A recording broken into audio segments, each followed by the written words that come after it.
Então, Laís Figueiredo Lopes, nossa parceira aqui do Oscar Legal, representando a SBSA Advogados, para fazer uma fala inicial, uma fala inspiradora para a gente, né, para a gente começar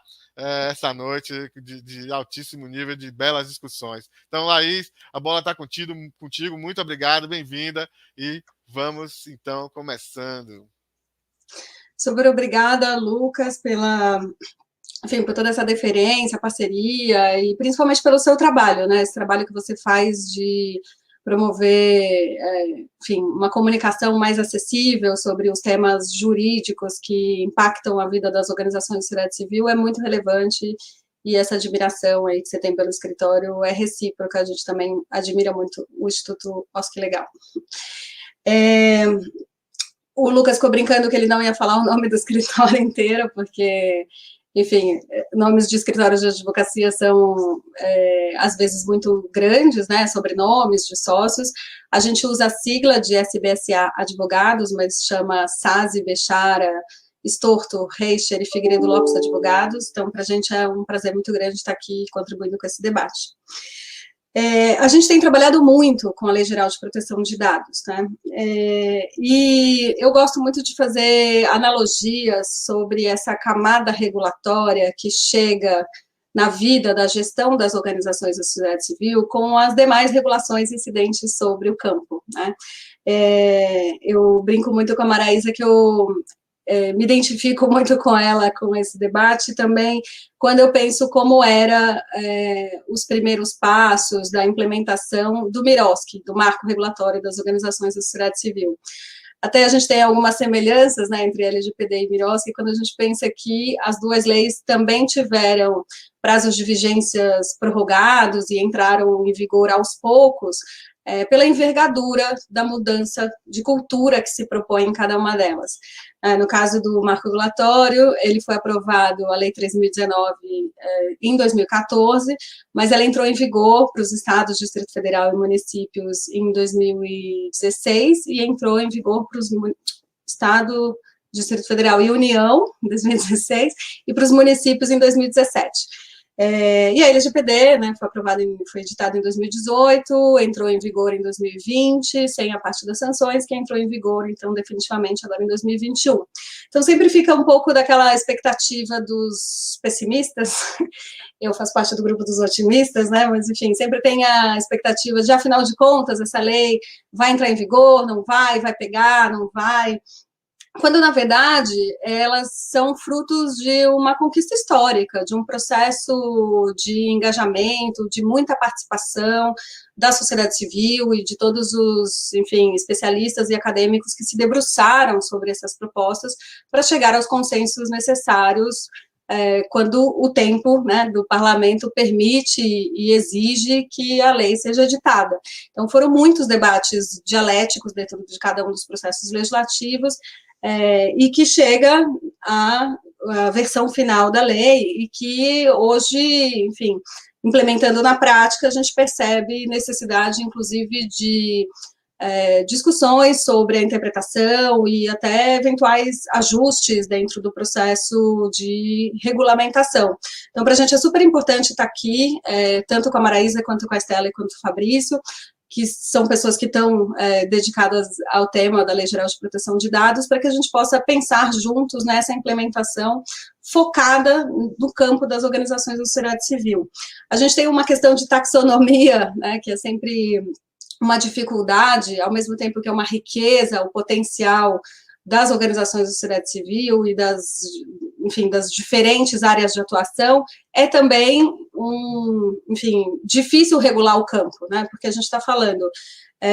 de naturezas jurídicas de associações, de fundações, mas a gente também está falando das cooperativas, também está falando das organizações religiosas, todas diferentes da lógica empresarial, mas com, enfim, características próprias e que precisam ser consideradas. Quando a gente fala sobre as entidades filantrópicas, é uma nomenclatura que vem de um certificado antigo, que era o antigo Certificado de Entidade de Fins Filantrópicos, que hoje corresponde ao SEBAS, Certificado de Entidade Beneficente de Assistência Social. Esse certificado, ele basicamente é otorgado para as organizações que são de educação, saúde e assistência social. Então, a gente está falando, enfim, dos grandes hospitais filantrópicos, a gente está falando de universidades, de escolas, e também de toda a rede socioassistencial privada que atua nas ofertas de serviços de assistência social no país. Então, assim, tem um impacto muito grande. Os dados que todas essas organizações, de alguma forma, manejam e que precisam ter um tratamento adequado, né? E a gente tem muitas organizações de defesa de direitos humanos, de meio ambiente, que trabalham também com dados sensíveis, especialmente considerando as questões étnico-raciais, entre outras. Então, na própria existência das organizações, já há, enfim, um lidar natural com o tema dos dados sensíveis, e a gente precisa pensar sempre nessa gradação de risco em poder agregar outros elementos que sejam peculiares ao campo da sociedade civil organizada, e aí uma das nossas discussões é sempre também poder trazer para o debate o interesse público. Acho que a gente vai falar isso aqui várias vezes nas diversas falas, mas só para introduzir um pouco essa diferenciação das empresas que trabalham com finalidade lucrativa, né, e que, na verdade, tem uma outra lógica de organização dos dados, e muitas vezes fazem, enfim, até mesmo os dados como core business da sua própria organização, né, das empresas. No nosso caso, eles são, enfim, fundamentais, mas eles são sempre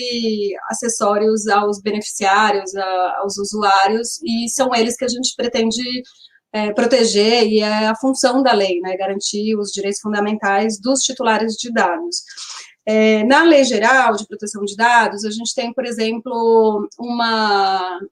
equiparação, quando se fala sobre órgãos de pesquisa, há uma explicitação de que podem também ser considerados órgãos de pesquisas as entidades privadas sem fins lucrativos. Então, a gente também tem feito, para as organizações que têm esse perfil de pesquisa, a gente também tem feito muita alteração de estatuto para deixar claro essa legitimidade de atuação na